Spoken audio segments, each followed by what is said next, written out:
Previously on Unranked.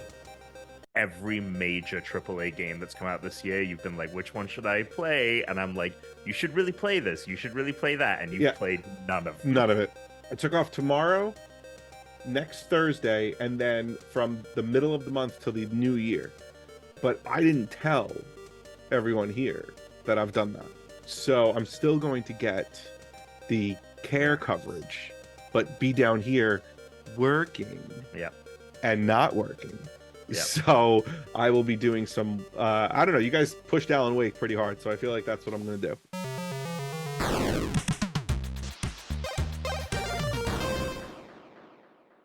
All right. I have a feeling that, so we are recording this episode 405. This is Christian Humes here with Alex, Tuna, and Marino. Hello. Tom is doing GameSpot work, so we are recording right now while the Game Awards happen. Instead of doing it over the Game Awards, which is not really that interesting to listen to after the fact, we're going to do the regular podcast during the show so that when we get to news, we can talk about trailers, announcements, whatever, and maybe we'll make comments as things are shown over here on the side. Mm-hmm. I have some concerns about you getting to that Alan Wake now. Why is that? What do you got? What's on the docket? Well, I mean, we'll talk about it, but they just announced God of War DLC coming out next week, and it's free. And something tells me you're going to be like, I need to play this. Yeah, I mean, that's probably going to be the case. I mean, I can't lie. I cannot tell a lie on that. So, yeah, God of War probably takes precedent. But I don't know. We'll see. We'll see how long the God of War DLC is. If the God of War DLC is quick, then who knows? Maybe getting... It came out a year after the game, so something tells me it's not that quick. But it tells me it's not as long as Alan Wake 2. That's true. Alan Wake, I think, is like it's about as big of a game as I kind of want to play, if I'm honest. Okay. You know, like I'm really into right Tears now. of the Kingdom. Well, which is there longer, are exceptions. Okay. That's why it's like about as I kind of want to, you know, it's like there are exceptions to every rule. However, like, I mean, look, it's a spooky game. You can't stay in there for too long, you know? Your anxiety is going to be through the roof the majority of the time you're playing that game. All righty. All right. So, Alex, do you know what we usually do at this part of the show? Usually we talk about the Pokemon. Do we really now? Do we not? I don't know. I think it seems like if I look at the soundboard, what we're going to do is talk about today's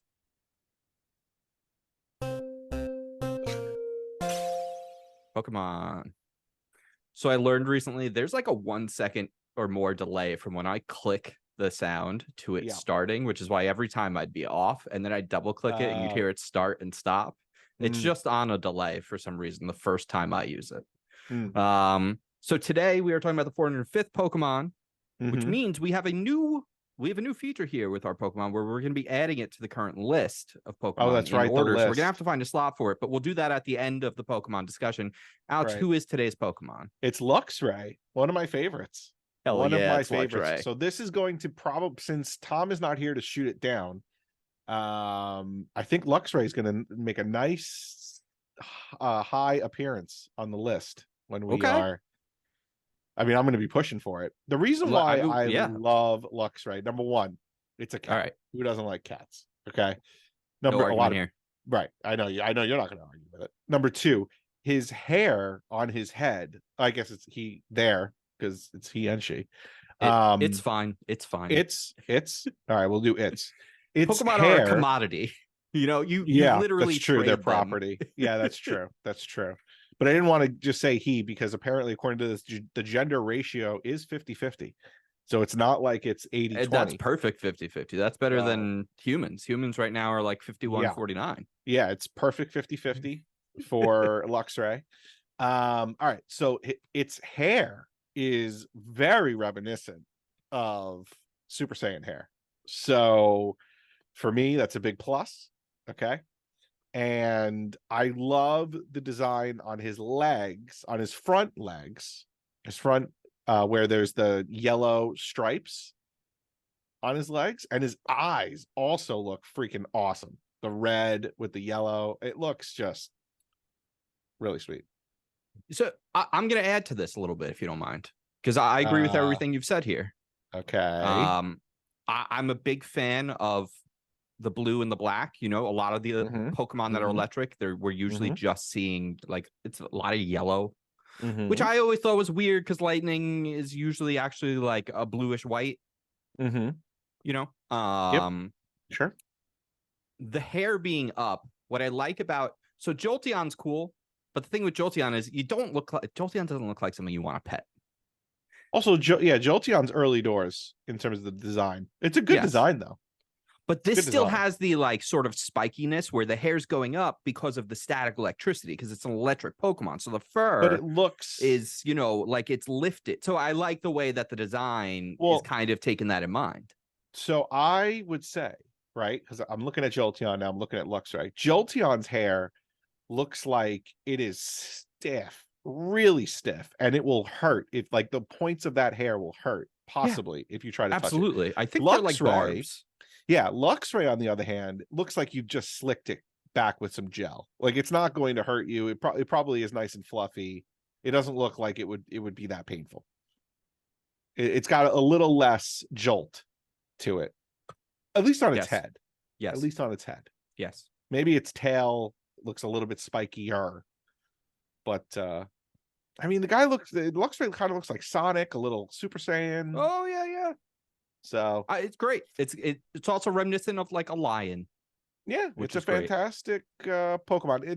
If I had to have one gripe, if I had to have one gripe with this Pokemon, it's the ears. It's the circle. They're following ears. the lion cub ears. You know, they're fine. They're following that's how you know this is a lion and not like a cheetah or a bobcat or a tiger. Because but maybe we could have straightened them out a little bit.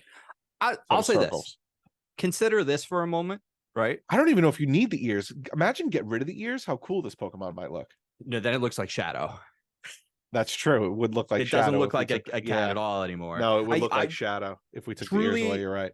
Truly, I think they could have maybe softened. They could have maybe pointed the ears a little bit more, but I actually think the softer ears are good because it allows it to still look friendly. I think if it had pointy ears, it would look not friendly. It would be too aggressive. Whereas like this guy, I feel like I could I could pet him, hang out, like no prob. So Alex, while we were talking, I glanced over because I've got the Game Awards open just on the side so that we can, it's gonna pop in, we'll pop out, we'll talk. They showed off Dragon Ball Z Budokai Tenkaichi. How many fucking I don't know. This is like the third or fourth. I think it might be, but boy, did that look good. Did you do the name origin? I didn't yet. Okay, I didn't. So number one. Usually in the trivia section, this has got bare bones trivia for Luxray. Great. So the trivia is it's the only Pokemon with the bone. It's the only Pokemon with a base stat total of 523. That is the only trivia. And the name origin, Luxray, may be a combination of Lux, Latin for light, Lynx, and X-ray. Great. And there it is. Love it. Yep. Let's find a spot for that Pokemon after I give you this. In Heart Gold and Soul Silver, here's its Pokedex. Luxray's ability to see through objects. What? Comes in handy when it's scouting for danger. Who the hell made that shit up? It has eyes. This is from Diamond. It has eyes which can see through anything. It spots and captures prey hiding behind objects. So I guess the idea here is that it's using sort of, the electromagnetic spectrum. So it's like either kind of like X-rays or something like that, which is probably, Luxray, X-ray. Yeah. That's where that comes from. Now I've always thought about this with people that can see through other things, right? Oh, those people. Right, those people. How does it determine, like, let's say I'm hiding behind a wall, right? And someone sees behind the wall, they can see me. Why can't they also see through me to the next thing? Like, who determines that it's only one thing you can see through instead of multiple things? Like, who decided that? Here's what let me offer you this. Okay. When you go and you get an X-ray, they blast you with some really strong X-rays and they hit you, bounce off the lead apron, bounce back. bounce off the wall, bounce back. Like what, that's how they're getting this picture of the inside of your bones, and then it goes past your skin, your flesh, but it will stop for other things. So the idea there, I'm guessing, is right. The eyes that the person has, it's either working one or two ways, where they're shooting the X-rays out and they're bouncing back, and so they're shooting them down at only a strong enough strength to penetrate so far. So that would be it. Or I always imagined it more as like a second eyelid that comes down that allows them to see, like filter out the X-rays. And so that could also, I would just think it's a percentage thing, right? It's just a concentration of X-rays, how much you can see through. Because I would think that the more powerful the X-ray, likely the deeper you can see, depending on what kind of materials there are. That's my guess. Yep. Okay. Fine. Right? Yeah. I mean, we'll take it to. It's like the box behind you is, the apron. Yeah. Sure. It's fine. There you go. Works. It's Pokemon. It could be anything. So, right. Go ahead. The list. You want to do it now? Oh, I'd let you add something else. Well, I thought we do the list at the end of the episode. No. We're gonna do it at the end of the Pokemon. We're gonna pop them on. Oh, because we're in the discussion now. Let's not try and remember what we just talked about. Sure. Let's do it in the moment. Sure, in the moment. All right, hold on. Yeah, I would say it's up there. I think it's above Infernape, but below. I was gonna say number 3, but below, Nope. Yeah, that was a very quick and easy discussion. Very easy. Put it in. My immediate glance was this. I saw Grottle first because it's a ridiculous name, and I went, this is better than everything that's not a full evolution starter. Yep. Full stop. And then I went, this is also better than Infernape. Yeah. Yep. I agree. Put it right there. It's rare in a Pokemon game where you're getting one of your like final, like I would keep this Pokemon for the rest of the game. Oh yeah, totally. You've got an electric Pokemon from the jump. Fucking great. Yep. I'm gonna get a third party on this. What? Oh, right. The cat says he agrees. Yeah. Agrees. Yep. Done. Milo agrees. Yes. Yep. Cat's in third place. He wanted second, but I was like, we're not going there. Sorry, we can't negotiate that. All right. All right, put it down. Number 3. So now the top 3 are Empoleon, Torterra, Luxray. I like it. It's a good list. Wow. That's big. Yeah. So what's been going on? Well, here's what's been going on, Alex. Talk to me. I saw 2 movies. I saw 2 movies this week. Okay. Both of them, I think, are must-sees. Yes. If you're a moviegoer, they're both must-sees in theater for sure. Yeah. If you're someone who doesn't get out to the movies all the time, I would still highly recommend it for both because these are the kind of movies that both have something to add to it, like by seeing it in the theater. So my question to you is this: do you want to talk about the movie we've both seen first, or do you want me to talk about the other one that you haven't seen first? Let's talk about the ones we have seen first, because that'll be a discussion rather than me listening and asking questions. Well, so you saw, I was going to say, I wanted you to take it. So we saw, not together, but we saw on the same night, The Boy and the Heron. Studio Ghibli film. Supposedly Miyazaki's last. No, I think he said he's back already. Oh, he's back. All right, we're back. I think he said he's back already. I could be wrong. But I believe it's already happened. He got a taste of it again, and he's like, I got to keep doing this. This is too much fun. All right. So first things first. 1, I went to go see it with Tom, his girlfriend, and another couple. Obviously, Brittany did not want to go. It is not up her alley to see this kind of a movie. I assumed that we were seeing the dub. Turned out we were not. We were seeing the sub, and I have no complaints about it whatsoever. It was a good experience. I mean, the screen was big enough that I didn't have to keep like looking down and looking up to see what was happening, like looking down to read and looking up to see what was happening. Yeah. There wasn't so much dialogue. It wasn't so dialogue heavy that I'm like, oh my God, I'm reading a ton of subtitles. This sucks. I did a little bit of that, but it was like just like the first 5 or 10 minutes. Like, yeah. So you saw the sub as well. I was gonna see the dub, Okay. but I couldn't get a great seats. Mm. The dub was like, and that was the one when I said to you, like, oh, it's only playing in like 2 theaters. And I was like, oh, Yeah. maybe I'm not seeing it tonight. And then I Right. noticed the subs had way more showings. And those theaters were only like at most half full because a lot of people want to see the dub. Oh, I mean, I want to see the dub really Yeah. bad. I love all the like Christian Bale. The fact that Christian Bale's in it, I'm already sold. So I really want to see it. Really want to see the dub. All right. So what I will say about this film is that I thought it was fantastic. I loved it. I had a great time. What I love about Miyazaki's films, and like the ones that I've seen, especially like Princess Mononoke, Spirited Away, Nausicaa, Howl's Moving Castle, what I appreciate so much is his ability to make a scene that is just someone doing chores or someone walking or someone just going about their daily mundane life interesting. And I don't know if it's the sound design mixed in with the detail of the drawings themselves, mixed in with like, it's just the atmosphere and the ambiance of those scenes are just so satisfying to me. And it's like, I just love that. I love that when he is not he is not afraid to do this. He will let a scene breathe and like let you just sit there and take it in. And it's like, whew, like he could take a we go take a break and you're like, we're not going action to action to action to action. You know, I really enjoyed this, and that's what I love about his movies. Yeah, can I add something to this before we move on to because this is something I would talk No, about. I was thinking if there was something else I wanted to say about the sound. Is it Foley? Is that the term I'm looking for? Foley? Yeah, the Foley work is fantastic. But go ahead. It's great.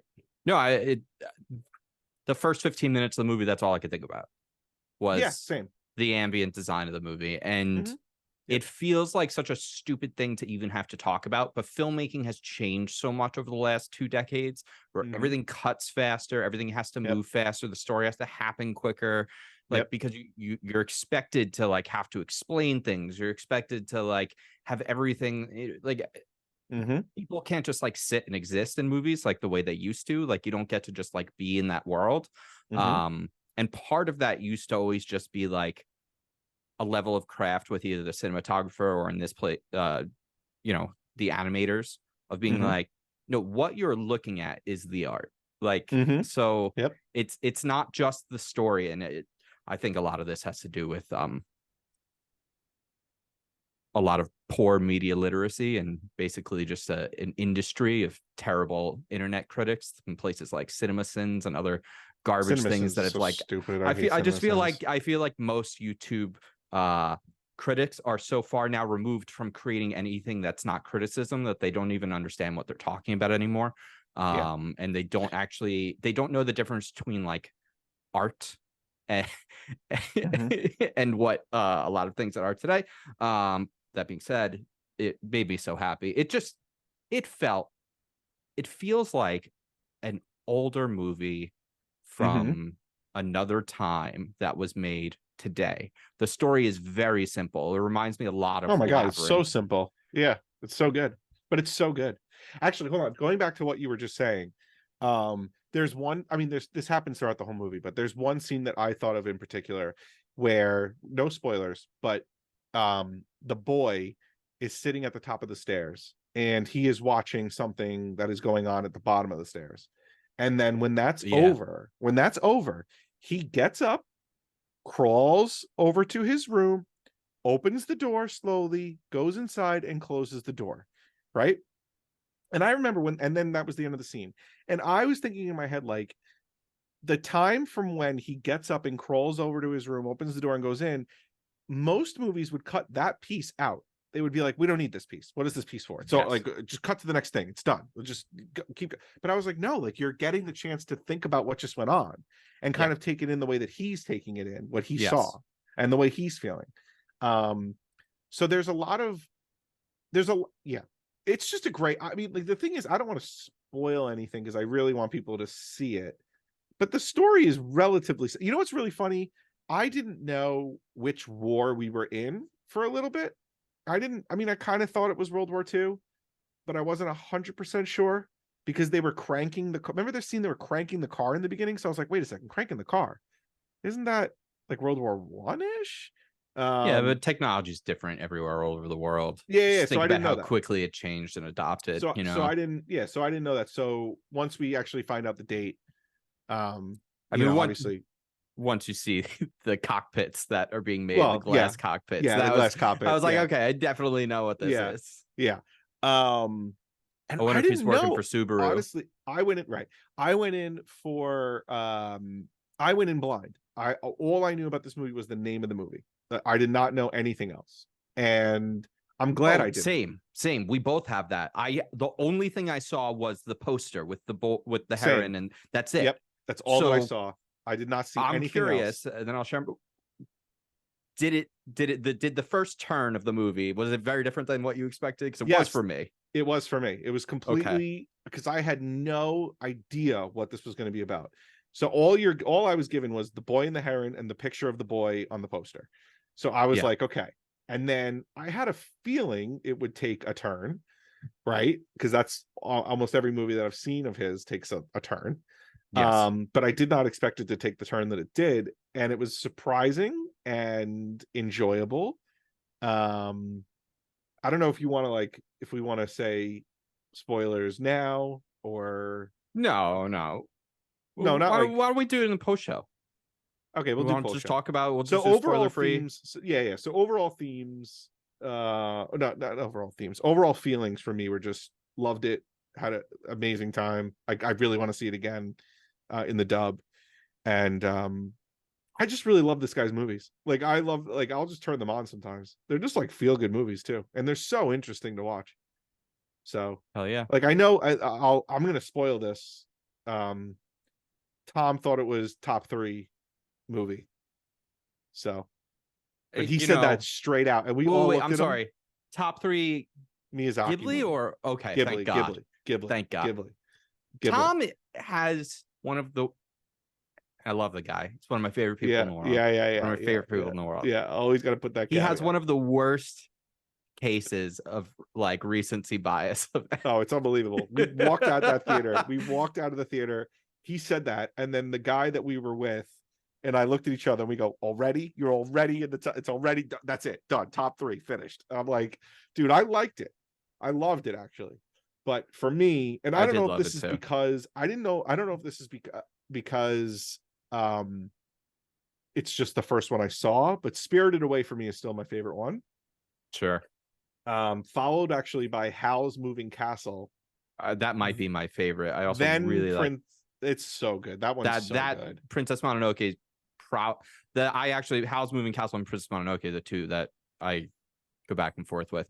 I would also put Spirited Away over this myself, though. Yeah, I would too. I mean, I'm not gonna lie. I mean, maybe it'll grow on me the more I watch it. But as of right now, Spirited Away for me is still, and Howl's Moving and Princess Mononoke they're up. You know, they're the 3. They're the trifecta. All right. So if you want to add anything, if not, we can move on to the other movie that you saw. I think I just really liked that the movie followed such a classic adventure fairy tale structure that all 3 acts are incredibly distinct. The first act, the second act, and the third act have totally different feelings to them, completely different vibes. And they really, they kind of just set the ground rules at the beginning that we're going to watch all of this through the perspective of the boy. And so I think there's probably people that'll come out of this and be like, oh, it was predictable, or oh, it was by the numbers, or oh, and it's like, no, it wasn't. It was easy to follow. It made sense. Like, the boy's not going to ask questions about the rules of the world. He doesn't care about lore. Like, there's a lot of I love that. That stuff there's a lot of there's a lot of stuff that Miyazaki, I feel like, sifts or doesn't bog you down with complicated narratives or complicated magic or complicated stories. It's just this. By the way, that stuff is really hard to do in 2 hours or less. Yeah, this movie was what, 2 hours, I think. Yeah, it's like I wouldn't want that. That's that's not what I'm coming to this for. So no, it was a simple story, and I love the simplicity of this guy's work. I really do. Speaking of simplicity, okay, you know how much I love the show. We're pivoting a little bit, but then we can go to the movie that you saw. You know how much I love the show Hey Arnold, right? Yeah. We all know this. It's one of my favorite childhood shows of all time. I love it because of its simplicity. I always felt like Hey Arnold was this simple story about a kid who lives in the city, and but whatever. So I purchased from the creator of Hey Arnold this poster. Hell yeah. So it's Arnold's Christmas. That's amazing. I It's love Arnold, Gerald, and then he signed it. How'd you at get the bottom? this? He sells it. He sold it on Etsy. That's awesome. On his store, Hey Arnold Shop, Hey Arnold Originals, I think is the store on Etsy. And if you follow him on Instagram, if you follow Craig Bartlett on Instagram, he will post every once in a while. He'll be like, "Oh, I'm doing a sell drop on Etsy," and it's like 5 cells for like limited whatever. And if you're like, I have my Instagram alert, I don't have alerts on for anything but this.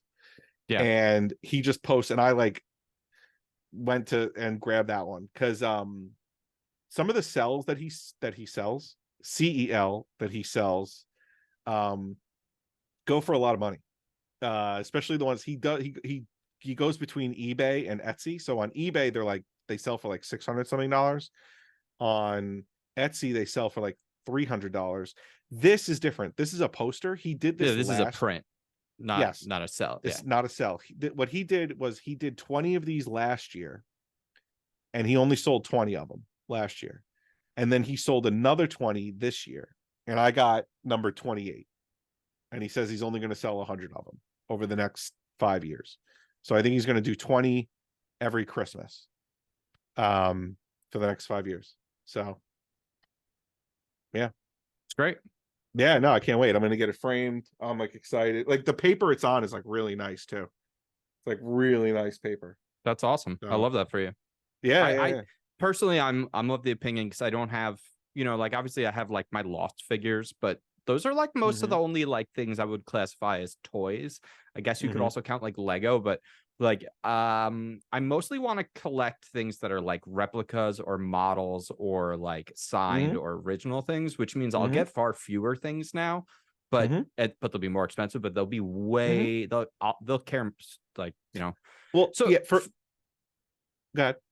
Well, I'm just saying right now Mythbusters is doing an auction. Oh yes. Yes. And I'm bidding on a few things, and I don't think I'm going to get anything. I think it's going to all get way too expensive. But Therese is like really into the idea too, because she loved Mythbusters, was one of like her favorite shows of all time as well. It's one of the best shows of all time. We're both like, maybe we just like spend a lot of money on it and get, because what we really want are one of the blueprints that were used on the show, which it turns out Adam and Jamie drew a lot of, and Adam and Carrie signed like all of them. So I'm like, oh, to have one of those blueprints, and it's big too. So like, I'm sure. Yeah. That'd be sweet, man. I'm the highest bidder on 2 of them right now, so we'll see. I'm with you. Like, so for instance, right? Like, so Craig Bartlett will sell the cells on Etsy, and they're each like $300. And I'm not popping for one. Like, I have not popped for one yet because there hasn't been one that I've been like, oh, that's definitely a scene that I want. A lot of it is like, that's not absurdly expensive either. That's pretty reasonable for what it is. No, but like I have in my head certain episodes. Like the snow episode for me from Hey Arnold is one of my favorites. So if a cell drops, I'm definitely spending $300 and then calling it a day with Craig Bartlett and being like, I got a piece of Hey Arnold, I'm good. I got a piece of Craig on my shelf. I got a piece of Craig on my shelf, exactly. But yeah, a lot of the stuff down here as well is either Lego or like cool, more expensive-ish stuff. Like the Tunic book that we got. Oh, that Tunic the replica time machines from the replica DeLoreans from Back to the Future, one of each from each movie. I actually have the Dragon Balls that you gave me. No way. 20 years ago. Those were cheap. I got those on. Yeah, but I don't even like ThinkGeek or something. No, I bought those in person from World 8, which is like a small like store that imports stuff from Japan, Like, so that actually was like from Japan, like those Dragon Balls. We're talking, this is like 20 years ago when you bought this from me. Those were, yes, that was a very yeah. So they're still here. They're here, baby. You remember how I gave them to you? Yeah, you threw them all around the house. I made you go collect all 7 Dragon Balls. The dragon didn't come out at the end though. And that's not a euphemism. But my daughter will come down here and she loves playing with them. She loves to open the box and she's like, open, and then she just takes she's like, ball. That's awesome. And then she counts the stars in the ball. And then those seem like a choking hazard. No, they're like as big as are they? I can't even remember. They're huge. It's literally been a very long time since I got those. They're like this big.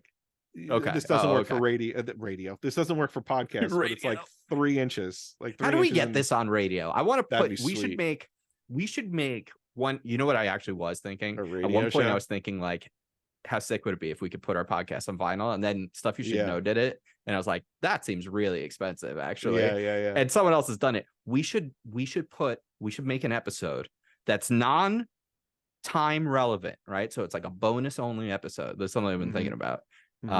So we pick a subject matter and discuss it, and we put them on like Game Boy Advance carts or something, like the smallest game cart that we can fit it on. And I believe Game Boy Advance had a video player because you could buy, they used to sell cartoons. So like it has to be something like Game Boy Advance or DS or something. We put it on like the carts and we just make like 10 of them. Good. I think that'd be sweet. It. Yeah, I like it. I like it a lot. You know what's really cool? Like I'm jealous of radio stations when they play some tunes.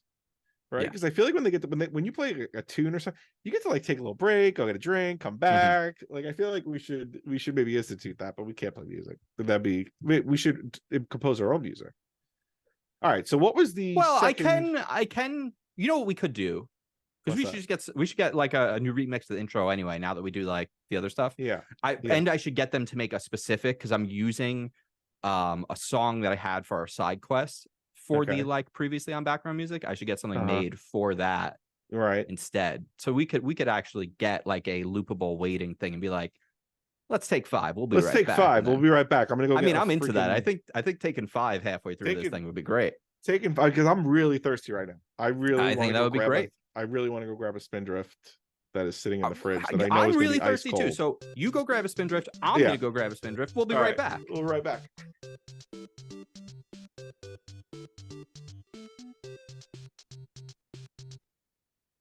There we go. And we're back.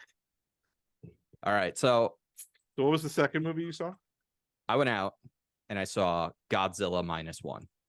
And I saw it before I saw any of these reviews coming in. And let me tell you, this movie I think has like a 97 right now on Rotten Tomatoes on both like audience and critics. And they just announced today they're putting it in more theaters and keeping it for as long as people are showing up because word of mouth is now getting around to this movie that like wasn't going to be huge, and I think it's about to be like a sleeper hit of the year. Let me ask you a question because I maybe I'm ignorant. I don't know. What is -1? I don't understand. I don't know, and I still haven't googled why it's -1. All right, and you saw the movie. You don't know why it was called -1. Okay, maybe I wasn't paying attention enough. I don't think so. I think there was something about it being supposed to be like this was like the prequel to like this is supposed to be. Look, I don't know. Look, here's the thing about this movie. Leave it. Yeah. What? Tell me about it. Oh boy. What's happening? So, here's the thing about this movie. It's going to be very different than you expect because it's very much a throwback to old Godzilla in that the whole thing takes place in Japan and everyone's speaking Japanese. So it's all subtitled. Is it? It is. So that's 2 movies you saw that were subtitled. 2 movies, all Japanese. Wow. Just by accident. That's literally amazing. Didn't know. I saw a trailer for this like 1.5 years ago or something, and I've forgotten about it since then. So it's kind of like whatever.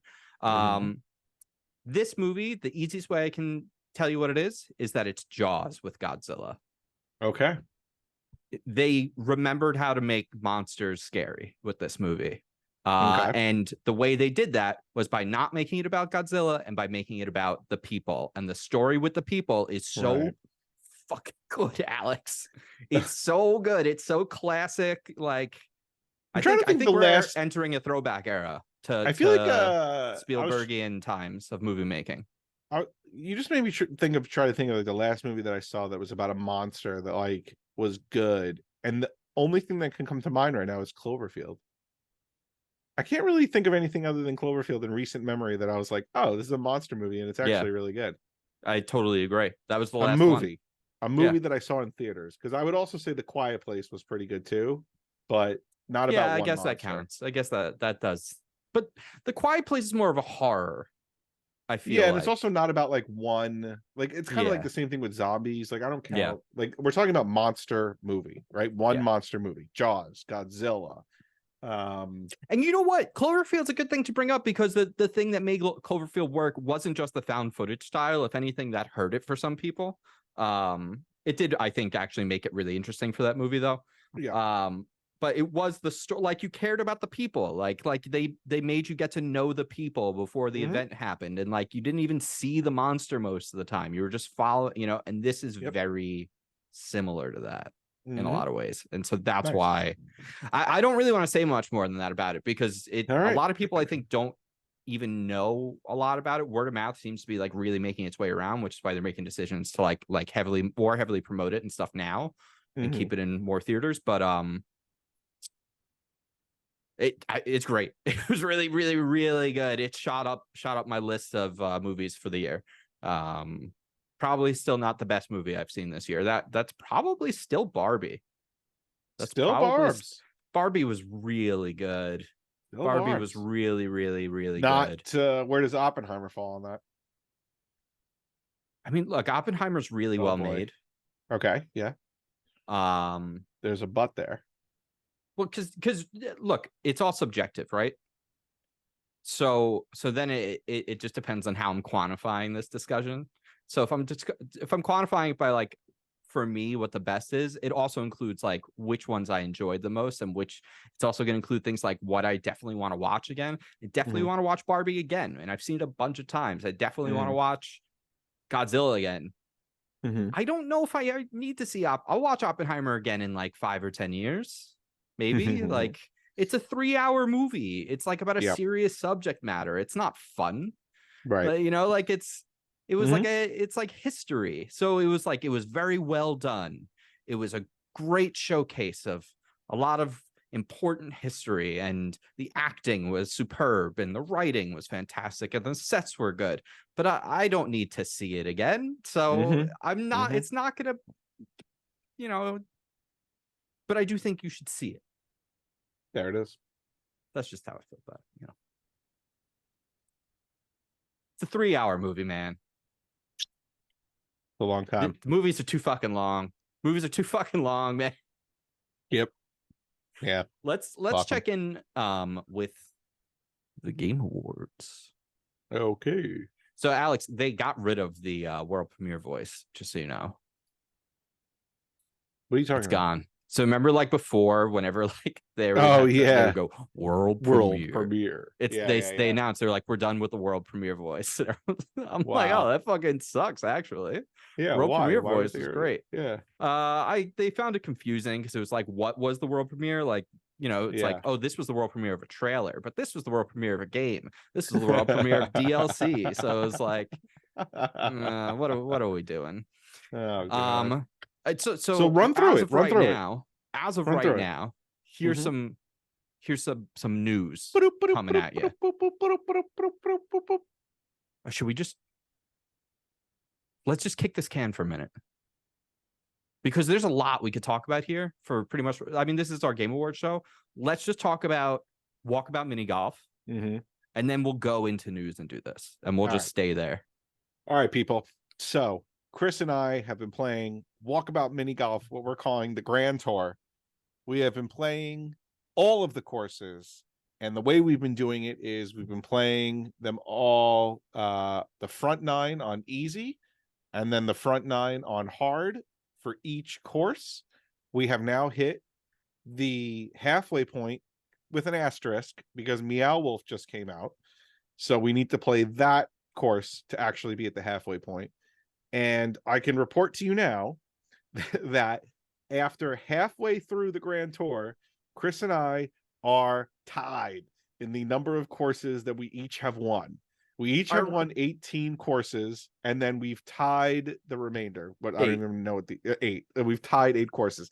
And today we played our very last course of the front half. That's 44 matches, Alex. And we played 44 matches against each other, and it's tied. This is the sweatiest fucking tournament I've ever played in my life. There was a time at the beginning of the week or last week, at the end of last week, beginning of this week, where Chris had won 4 in a row. And I won 4 in a row twice in a row. Yes. If you look at that sheet.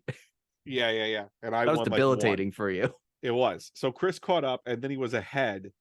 And then I guess the nerves kind of went away because I was like, okay, I'm losing now. So now I'm losing. So pressure's off. So now I'm like, I don't need to keep my lead. Now it's just I need to get the lead. So focus. So I won a couple, and then we tied the very last one today. Which to make a comment on, this is play to win, because the 2 I lost, I went into saying all I have to do is tie here. Like I've got I was like, I'm not trying to do anything stupid and win. And then I played it safe 2 matches in a row. And because I played it safe, the errors I made I couldn't overcome because I didn't go for anything risky, and I got fucked. You have to play to win every minute of this game. Yep. So but then after we were done with the hard front 9 of Laser Lair, which we tied, we jumped into Meow Wolf for fun, not for competitive nature. And it might be my favorite course of all time. It has Tom Caswell. I know. It has so many different mechanics going on that makes the course so interesting. And that was only and we played the 18 hole easy. We didn't even play the hard course yet. And I'm very interested to see how the hard course goes. Oh, it's so cool. The stuff that goes on in this course is so cool. And I still contend that in VR, for dollars to donuts, for the money, this is the best VR game I've ever played. It's incredible. There's other great VR games, and I think there are a lot of people that come to VR for like more visceral games, like first-person shooters and stuff. And I think that stuff's great. And I'm sure there'll be other games that are going to blow my mind. There's a game called Vertigo 2, Alex, that you and I should both play. It's coming out, I think, like next week. So I'll be playing it when I do get my controller back. So I'm going to send it out then. But No Reno has been telling me about this game for a while, and he was like, you guys got to play it. So we should definitely check that out. It's like considered by a lot of people in VR to be like the VR game. I'm not opposed to VR, to spreading my VR wings and trying different VR games. However, this Walkabout mini golf itself lends itself very well to VR. And when it's done as well as this game is done, it's fucking incredible. The fact that you showed me this game, okay, in the summer, okay, I got it.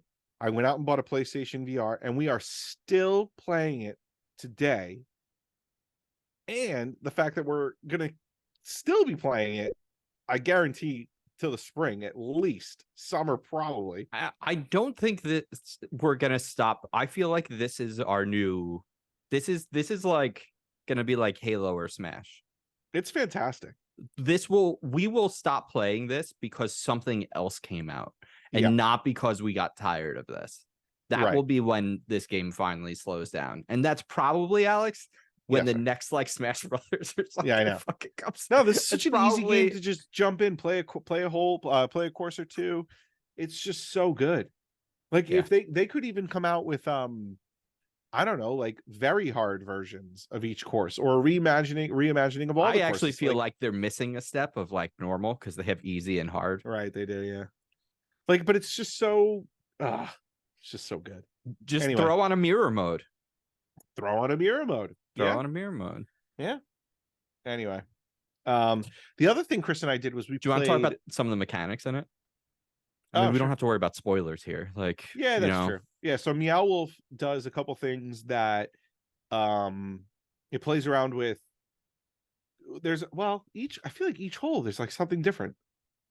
The there's portals on a lot of holes where you're hitting a ball into a portal, but it's not necessarily just coming out of another portal. A lot of the time it's like going into like another space, dimension. Like, yeah, you're like in a liminal space, then you're inside a creature, then you're in like a virtual space that there's a lot of weird stuff. Yeah, that you hit your ball into an orb and your ball splits into a rainbow of different balls. And whichever ball makes it to the closest to the hole is where your spot will be. That's my favorite mechanic. It's the multi-ball. Yeah, the multi-ball is awesome. There's one hole that is like you're playing tanks from 1995. Oh, that was so cool. How about so the first hole, right? We get in, we're like, all right, this is weird. So interestingly, first one that doesn't have a God mode. It does and it doesn't, because it'll take me into the God mode where I can see the menu. And it'll put you in front of a diorama, but then if you turn around, you're still in the level. So they actually have a diorama of the level in the level because of the way the level is designed. It just doesn't work for you to be able to be in the normal God mode. So that was an interesting, I think, solution to that. But the first hole was really weird in that a lot of holes, like they might use some elevations or ramps, but this was just like tiny little like bumps and hills and dips and valleys all over the place, and there were like 6 different holes you could hit it into. It's just dealer's choice. Yep. And they were all good. They were all good holes. It wasn't like in Labyrinth where there's that one hole with the truth, with the evil door, God door, or whatever. One always tells the truth, always tells a lie, and one hole is good and the other hole is not good. And the problem with that hole is, as soon as you know which hole is good, you're always going to go for that hole. Here, on this one, any hole is good. Any hole is good. There's another. Put it in. All put it in whatever hole. good. All the holes are good. Put it in whatever hole you want. Then there's another hole. I think it was hole 12, where if you hit the ball, there's many holes around the course, and what you're trying to do is you're trying to corral those holes. Yeah. So you want to get near enough to all those holes that they all go into like a pen, kind of like sheep. And as soon as you get them all collected, you get the hole. That was so cool. It's such a cool thing. Like, so, go ahead.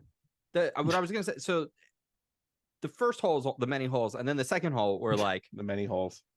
Because this is what was crazy about it, is that first hole was already weird. But then we get to the second one and we're a little confused because I didn't even see where the flag was. And I was going, oh, it's on the other side.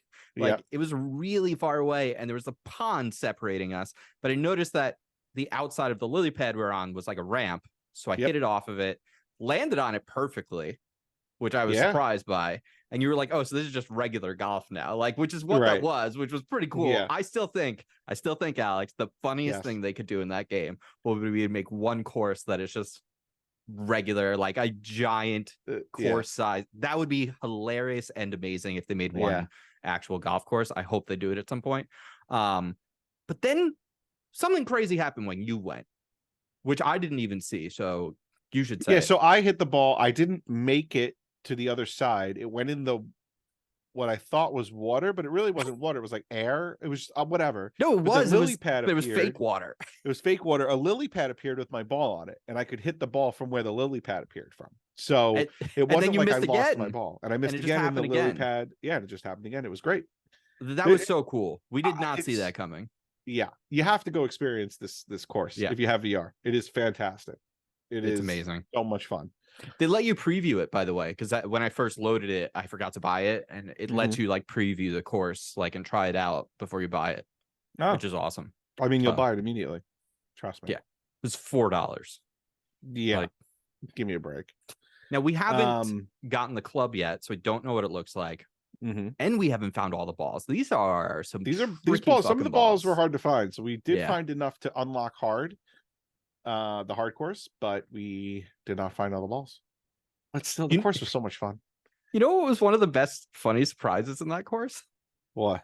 So when we hit the ball and it went into a portal, and I'm like, where's our ball? And then suddenly across from us, a giant version of your ball that comes out of the portal. It was like fucking huge. Yeah. It's a great course. It's a great course. It's awesome. They had a great time. Game. Great game. Game of the year. So the other thing we played was Pavlov, Oh, we did play Pavlov. which I actually really enjoyed. I had a lot of fun with it. It's kind of the best part about that game is running out of ammo and having to reload when the other person knows you're reloading and can just come over and kill you. And the panic that sets in when you're trying to reload like really fast. And what's funny is like I couldn't do it fast enough. I look up and there's Chris just holding a gun right at my head, and I'm just like, oh well, okay. I mean, another great game. Another great game. Having to do a first-person shooter, you actually have to aim the gun and actually have to deal with the recoil and actually have to reload the weapon, and you're just, oh God, like I was like, oh fuck, I dropped my ammo. Right, I dropped pick up my ammo and like put it in. Right, you could drop the cartridge. It's so funny. I mean, when you were ducking behind the sandbags, and this was like the first encounter we had, and you didn't know yet that I would just like stood on my tiptoes and lifted my arm up over it and just shot down at you over the sandbags. You were like, what the fuck? Yeah. And you can like get down low, and it's like that all works. Like all of that works. Down. It's great. Like it's fantastic the way that works. And it's really funny to have to point your gun and use both sight. Like when I say both sights, I mean the sight at the end of the gun and the sight by your eye to line it up to go, like, because you don't have to do that really. No, you just look at the reticle. Shooters, you just hold down the aim button and the gun comes up to your eye and it's done. This was really interesting and a lot of fun. How about that one moment where I was running at you with the knife? Oh yeah. I ran out of ammo. Alex was going to reload. I dropped my gun and I just start charging at him with a knife, and I just see him like fumbling with his gun, and I was so close to you. I was just about to stab you. Like I was like reached out, and at the last second you got the gun and it shot me. It was like honestly it was right out of a movie. And the funny thing about it being out of the movie is like when you play a first-person shooter and you're running and you hit the reload button, your point of view doesn't really change. You're still looking straight. In this game, when you're reloading, I have to take my eye off of you and look down to look for the reload, put the cartridge in the gun, and then pull the This is how inexperienced I am with guns. But pull the thing to put the bullet in the chamber to shoot. And like I'm doing all of this, like I'm looking down, I'm like, fuck, where's the reload the gun, pull the thing, look up, there's Chris coming right at my face, boom, shoot him, and he's dead. And it was like literally out of a movie. Like I knew you were running toward me, but I had to look away, but I had to look back at you. It was so good. Like it was so fun. So yeah, Pavlov. Yeah, that was a good time. That was very fun. Then another thing that we all watched really quickly was Squid Game The Challenge, which I will tell you right now, there are some aspects of that show that I was like, this is fucking fantastic. This is really good. And then there were other parts of that show that I was like, this could use a little retooling. This could use a little this feels overproduced. This feels fake. Also this feels a little much. Or maybe we could get, I know there's some elements of chance, but maybe we could get rid of a couple of these little elements of chance here that kind of fucks over a lot of people. But the marble game I thought was part of the show was great. Like I thought it was like very similar to the show, that like people were like battling with the other person. They were just like, this is what we're going to do. And this is the game we're going to play. But it felt, I'm sorry to say, it felt a little anticlimactic and a little silly by the end. That was my opinion. Yeah, for what you will. I mean, I think the game that they choose to end it on, I think is like fine. I think it actually was like kind of funny, and I appreciated that it's kind of funny and trivial. But like all of the kid games are funny and trivial if you think about it for more than a second anyway.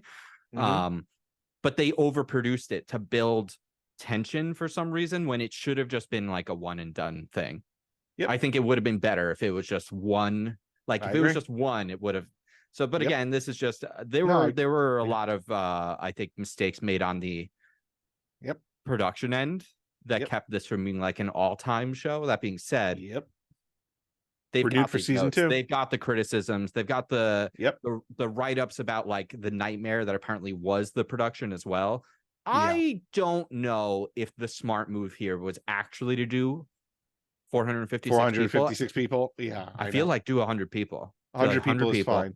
Do it like that other show and make everyone worth $4,500. Well, there was like, that was the thing. Like there was a show on Netflix also like last year. I think it was Physical 100, and it was either Korean or Japanese. That was a great show. It was 100 people, and it was kind of just like this, and people got eliminated if you sucked. and it was easier to follow, and I was more invested in the stories of the people who made it further. Whereas in this game, I was kind of like rooting for a lot of people, but then they, it was like, they're out now, and all right, well, I had an idea, but I don't think you'd ever be able to do this because of gambling laws. But I almost do you know wish, how weak those are now? Yeah, but I almost wish that the way you got into this show is that you bought in. Like World Series of Poker, like you bought in. I think it would make that show where it would make the personal people relationship so much can't laugh. Or exactly like that. You buy in, and you're really. It doesn't work though, because the whole point is all these people it's I get it. With Squid Game is like everyone here needs the money, desperate. right? So you can't. But maybe we have by the way, that Squid Game, and then we have the World Series of Poker Squid Game, where it's like the rich buy in. Or maybe it was a little gross and exploitative at times with the stories of the people and stuff. It's just I understand this stuff's important, but even Survivor's spending a little too much time on that stuff now, producing those moments.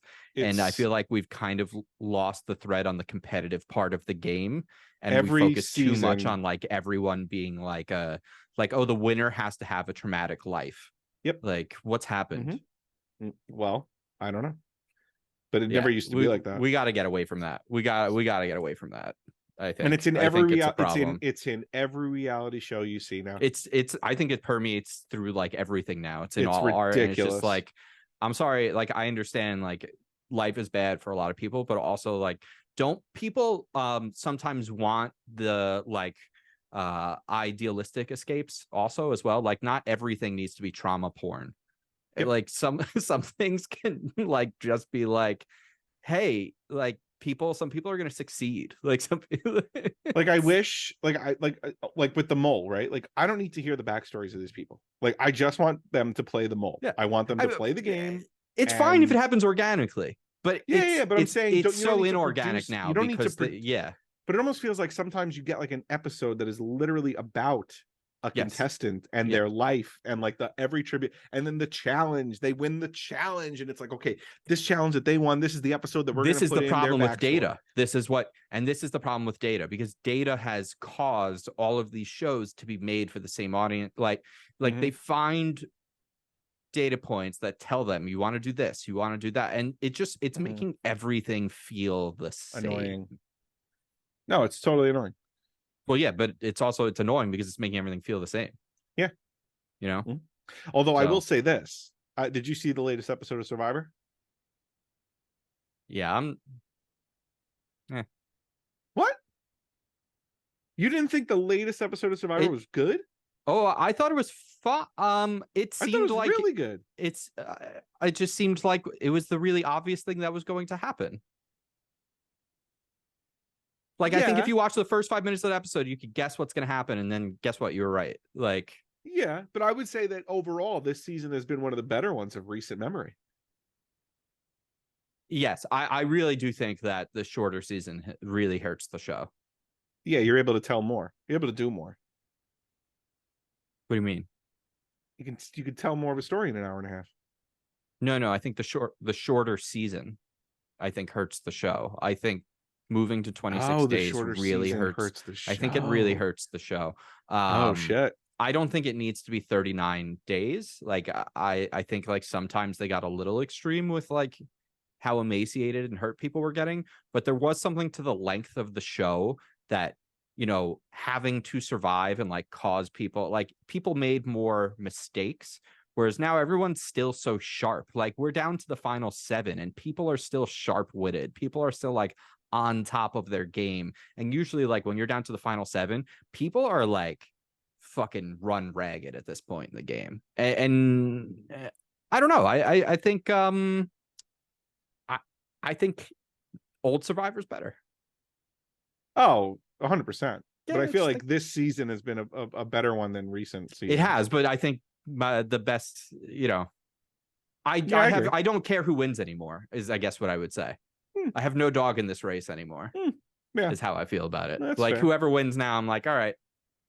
Probably the person who didn't get out last night is probably the one who's going to win now. And I would say, well, hold on a second. I might disagree with you here. I think there's more people this season that I'm looking at being like, you could win, as opposed to previous years. I feel It's like true, there's like but 3 maybe that are like, I could see any one of you 3 winning. yeah, there's just no super strong standout, I guess, is the problem. No, that's what I mean. Yeah. There is no clear. I don't know, maybe next week it'll resell me on it, but this week for me was a huge bummer. Which is interesting because spoilers, skip ahead 15 seconds. The person who got out, I thought was totally going to have a redemption arc and was going to win, and we were like, that's it. Which, by the way, would have become like the best Survivor winner since in a while, since in a long while. Mm-hmm. It would have been incredible. Mm-hmm. Absolute. In fact, to the point where I'm like, if they ever have an opportunity to bring someone back, I want them to bring her back. Yeah. I've never gone from reviling a character I hated on her a show to wanting them to win more. I could not stand her episode 1.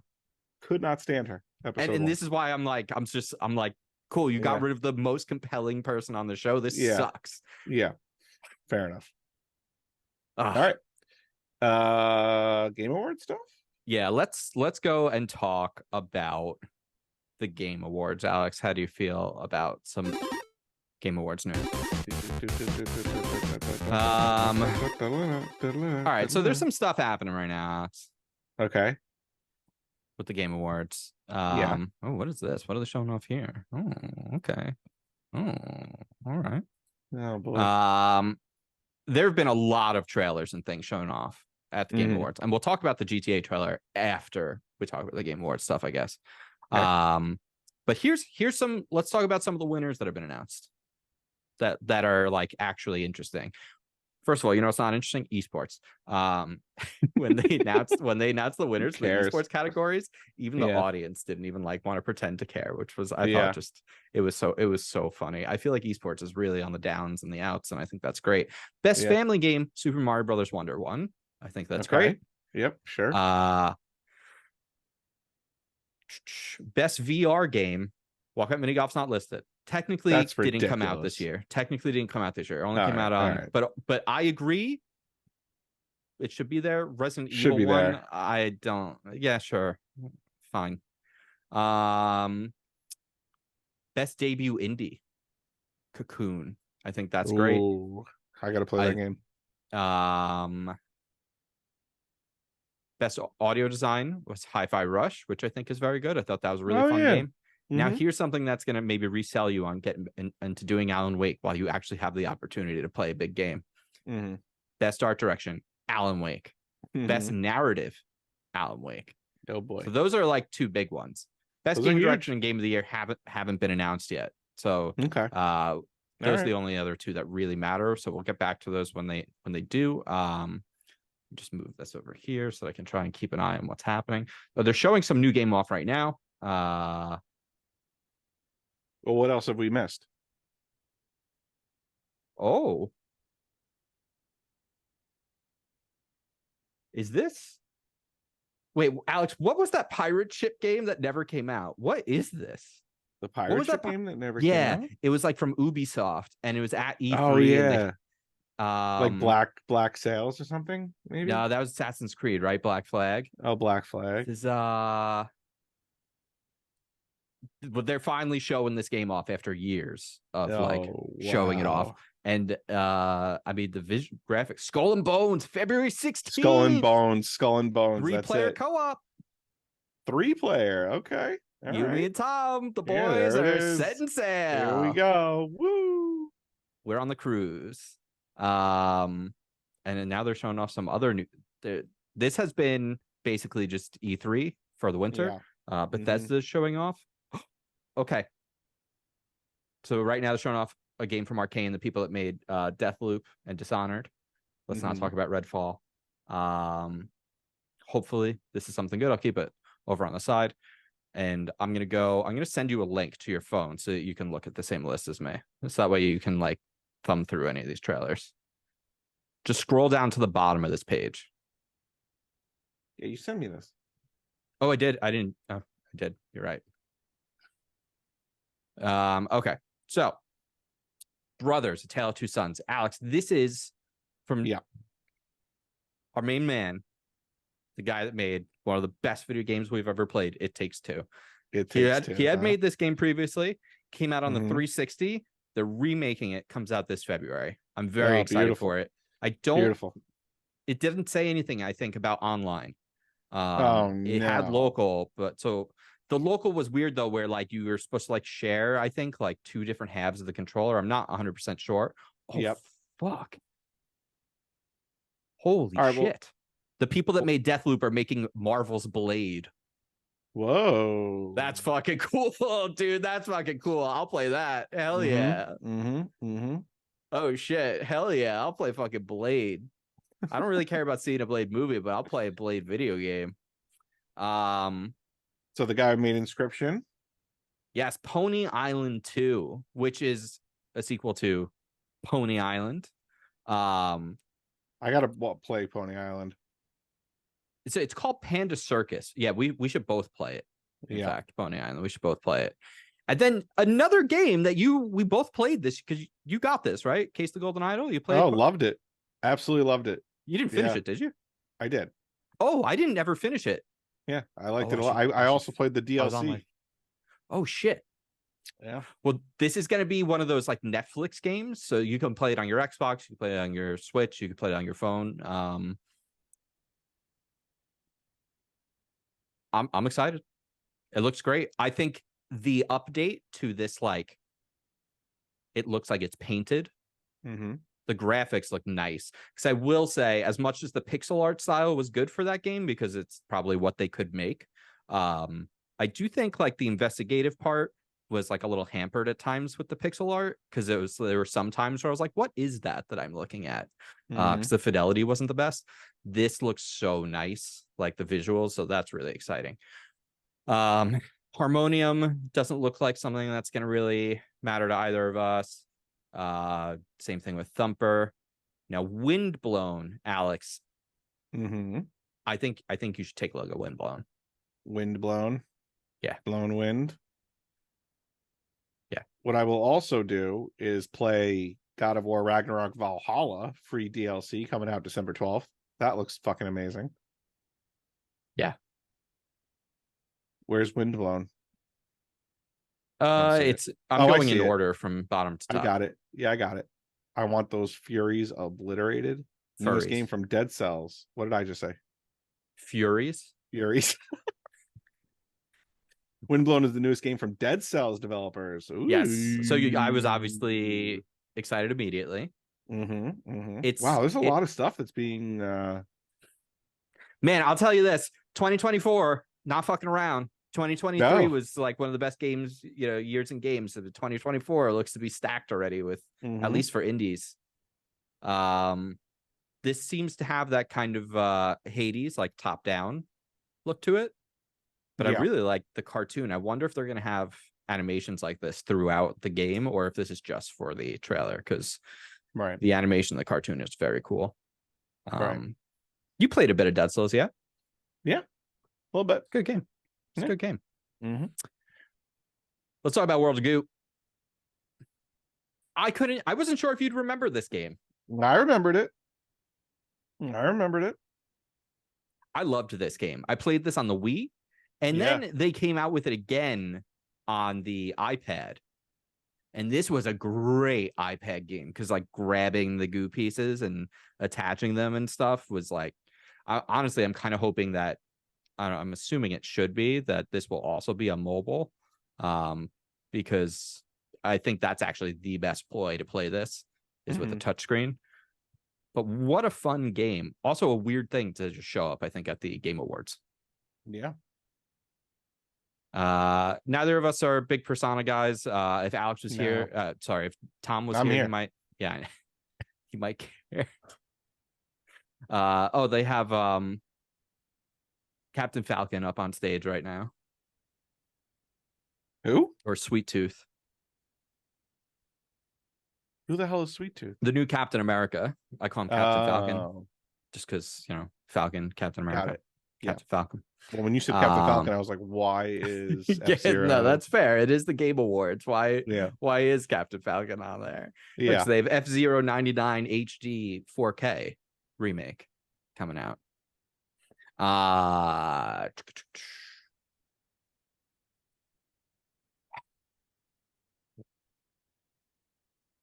don't know what this big walk thing is. Oh, it's from the people that made Untitled Goose Game. I haven't seen this trailer. I'll play a game. I liked that game by of them. that. Yeah, that game was awesome. Did you play that? Yeah. Oh, I didn't know you played that. I loved played that on the Switch. Oh yeah. Oh, I didn't realize. Oh, Yeah. this is 3D. Oh. Hang out and get lost with close friends in a big world. Oh, it's cooperative, Alex.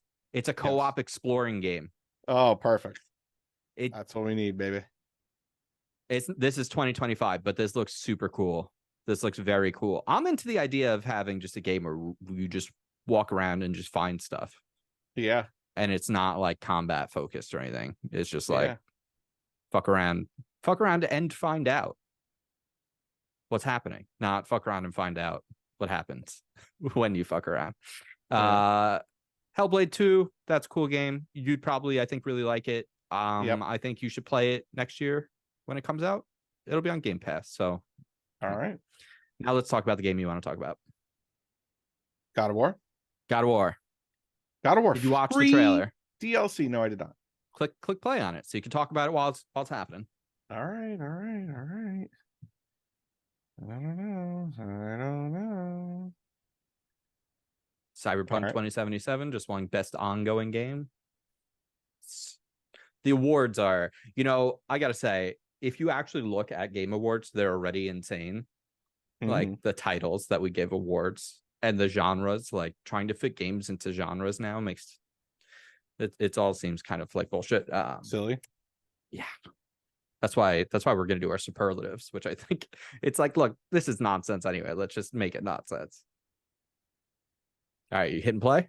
I already hit play. All right, tell me what's happening. What's going on? So we see the throne that's been destroyed. Kratos is walking up to what I think are the doors of Valhalla. He's opening the doors to Valhalla. He's stepping into the thing, and it looks like it's going to be a setting. Oh, okay. This is probably going to be like a dungeon run kind of thing, where you just keep fighting monsters and monsters and monsters and monsters and see how far you get. That's what it seems like. Oh yeah, the game will feature roguelike elements where upon death he will.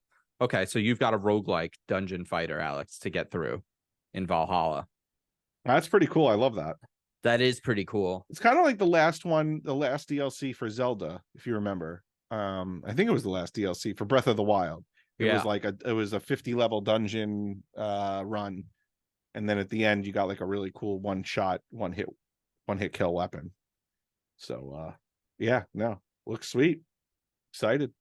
Real disappointment. I still feel that we're not getting some kind of DLC for Zelda, but at the same time, I do want them to just work on new Zelda. So just work on the new fucking Zelda, please. Absolutely, absolutely. It's just I don't feel like they actually stretched those mechanics that were in that game to everything they could have been. So it's kind of like just a little bit more. But that's fine. People that make it Ori and the Blind Forest are making an action RPG. Okay. So that's coming out next year. It's called No Rest for the Wicked. So that's cool. Yeah. Sega is making new games in Jet Set Radio, Shinobi, Golden Axe, Streets of Rage, and Crazy Taxi. It's making new games for all of those franchises that are going to come out over the next few years. Very nice. I will play a new Crazy Taxi for sure. I mean, this trailer where they're showing off some of the Jet Set Radio stuff. Oh wow, Crazy Taxi looks cool, dude. Crazy Taxi looks cool. Crazy Taxi, here we Power come. Surge. Oh shit, that looks fucking cool.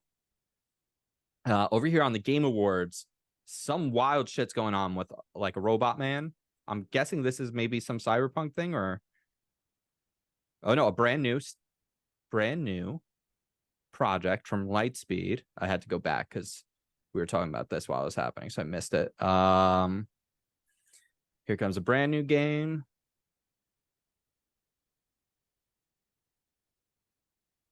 Blah blah blah blah blah. This guy's name is Steve Martin. Nice. He's gonna make what's that murder show that he's on, Steve Martin? He's gonna make a game based on that. Murders in I the really Building like that show. Yes, Only Murders in the Building. Really good show. Got picked up for a 4th season. Very excited for it. All right, so this is like some kind of sci-fi fantasy. I mean, this looks wild. It looks fucking cool. Is it a third-person shooter? Oh, this has got to be a third-person shooter. This looks cool. Kind of reminds me of like the movement in games. The visuals remind me a little bit of like Project number 3, I think it was called, on the GameCube. Oh, this looks like Shadow of the Colossus, where you're gonna be fighting like giant bosses, like massive, like Titan-sized bosses. That's awesome. The first Descendant. That looked fucking cool. That's gonna be on everything. Xbox, PlayStation 2024. That looks fucking sweet. That looks really cool. Rise of the Ronin coming out in March. Alex, this looks very cool. It's a Sony published game. It's a ninja action game. That looks cool. Hideo Kojima is teasing a game with Jordan Peele called OD that explores the concept of testing your fear threshold on what it means to OD on fear. Okay. Which is interesting because I'll say this. He says that this like is like a cinematic game that blurs the boundaries of gaming and film. And I'll say this. Alan Wake just did that in a horror game. They have a lot to live up to right now. Because that game did it in an absolutely incredible way. Rocket Racing they had a trailer for, which I don't know if you remember this, Alex, but for years I have brought up like, boy, Rocket League's cool. Why don't they come out with like a Mario Kart competitor and call it Rocket Racing? Like people have, why hasn't this happened? And now they have. In Fortnite, 3 new games are launching. One is Rocket Racing. One is a Lego like Minecraft, which is Lego Fortnite. And fuck, I can't remember what the third one was. But that Lego one's out now. Rocket Racing comes out tomorrow. You're gonna want to tonight, Alex, make sure you have Fortnite updated on your Xbox. All right. I'll update it. We're gonna have to check those out. God, there's a lot. A lot of great games. Alex, what do you think? It's looking good. No, I'm excited. I'm excited for 2024. I'm excited for the games that I will and will not play. I'm sure you guys will play more games than me, and I will hear about it on this podcast, but I will try my best to play as many as I can. You think we'll break our record next year? We inevitably, for the 4th year in a row, start Game Club in January. We've yet to get through March. It always dies in March or the last week of February. We have never gotten through March. Holy shit. Is this a Gundam game? I can't believe that we played that game a year ago. It was a year ago, right? Almost. The one with Andreas. Yep. What was that game called? Pentiment. That would definitely be. I mean, as a superlative, I'd say like best classmate of the former year. Like you know, it would be Pentiment.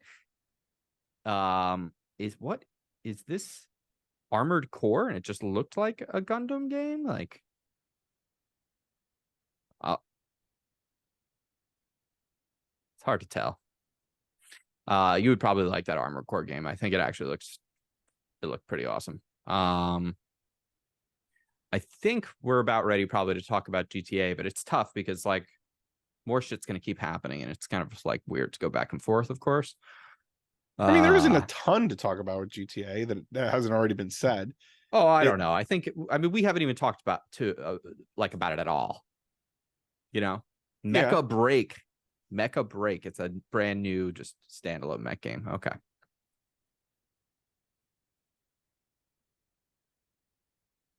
Tom is just like furiously like uploading trailers and writing articles right now. It's, you know, like Thomas.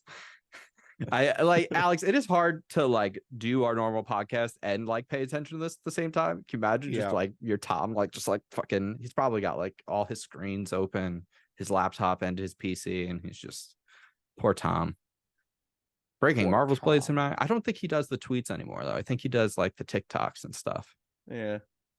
Game of the year for GameSpot went to Baldur's Gate 3. For GameSpot. I have a feeling that it's gonna be for the Game Awards. I'm kind of like, says someone who hasn't played the game. All right, let's talk, Alex. About Grand Theft Auto. Let's go open the trailer up. Okay. Because here's the thing I think about this. We're gonna talk about this trailer now, right? Let's talk about it a little bit in depth. And then we're probably not really gonna talk about this again for another 6-9 months till there's another trailer. Right. And that will probably be like the last trailer till like the month before the game comes out. You know, that's basically how this is gonna go. All right, tell me when you've got it. I got it. Actually, let's do this. I'm just going to share my screen. Okay. So we can look at it, we can talk about it, we can go back to it, whatever. Let me just do that. Because this is a big game. Some might say. You might say that. Oh, Mr. Doors at the... Let's see, this is a good time for you to not be watching the Game Awards, because now they're doing like some really this is some really fucking cool Alan Wake shit that's happening right now in the Game Awards. There's some cool... You'll have to, after you play Alan Wake, I'll have to send you this clip. And you'll be like, oh, this is fucking sick. All right, here we go. So first thing that we see here, Instagram filtered out the wazoo. I am really hoping that there might be some kind of like Google Glass thing, Alex. Right. Or like Instagram self-filter thing where you can have the game just always look like this. Like, that's crazy. How cool would that be if there were like filters like that? Yeah. But my guess is the sunsets and shit just look more like it. All right. So we've got our first female protagonist. That's great. Yep. This is where shit gets wild. The amount of people on this fucking beach. The amount of crazy. Birds. You think this is accurate, like in game? If you go back and watch that GTA 5 trailer, it's pretty accurate, like population density and everything to what was like. This is in engine. This isn't. You know, they're making this trailer with the game engine. Like this isn't CG. Well, I mean it's all CG, but it wasn't made a special video for it. This got me excited because, of course, the concern was like, to me, you know, Southern California, you have such a variable geography. So I was worried about like, are we just going to be in fucking Miami? No, we're not. We're going down to Bayou, going to take a boat, take a fan boat down to Bayou, and we're going to have gators. Oh my God. You think we're going to have hunting? Maybe. They keep showing off a lot of animals. Yeah. You know, I think in GTA there were very few animals, but now you've even got the gator here with all these flamingos. This is fucking nuts. This first shot at the beach is so nuts. The amount of like different body types that there are for the first, like, because everyone they used to have like, it was like what, like maybe 20 different people at most. It's like you had, and it was broken down between like age and like fitness at best. So now it's like, holy shit, they must have scanned in hundreds of people to make this game. Like there's so, but all these people are like doing shit, dude. That's the thing that blows my mind with this is like, how many people are fucking doing stuff, like. And they all have things like people are on their phone. Like this guy over here is fucking filming his girlfriend for twerking for Instagram, and people have like, this is the most Florida ass scene that I've ever seen. Like just It's just like such a sloppy mess of just like people being people. It's so good. Yeah. All the tracks in the sand, little dog running with people. Like this shit looks good, dude. Some boats. How about this though? What? How's the this water? water? How's this water? The water always. I feel like water always looks good. Water always looks good. Look at The this water video back in- game yeah, that- water.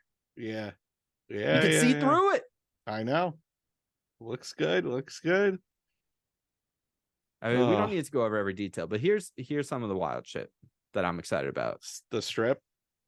Look how big this place is. This place is huge. I mean, it's This place is ridiculous. fucking gigantic, dude. Yeah.